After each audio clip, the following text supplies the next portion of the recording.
জুলাই অভ্যুত্থানে মৃত্যুবরণ করা সবাই জুলাই শহীদ এবং আহতরা জুলাই যোদ্ধা হিসেবে পরিচিতি পাবেন বলে জানিয়েছেন মুক্তিযুদ্ধ বিষয়ক উপদেষ্টা ফারুকী আজম। জানান, অভ্যুত্থানে আহতরা যোগ্যতা অনুযায়ী সরকারি, আধা সরকারি ও বেসরকারি চাকরিতে অগ্রাধিকার পাবেন।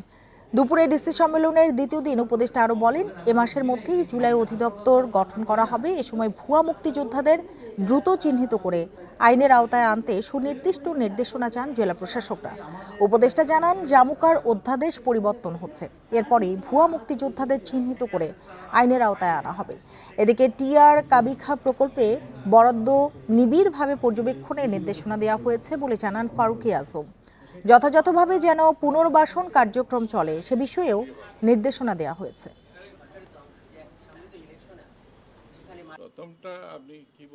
তারা সরকারের বিভিন্ন মাত্রায় তারা প্রশিক্ষণও পাবেন এবং সরকারি চাকরিতে, আধা সরকারি চাকরিতে এবং অন্যান্য বেসরকারি চাকরিতে অগ্রাধিকার ভিত্তিতে তাদের কর্মসংস্থান করা হবে।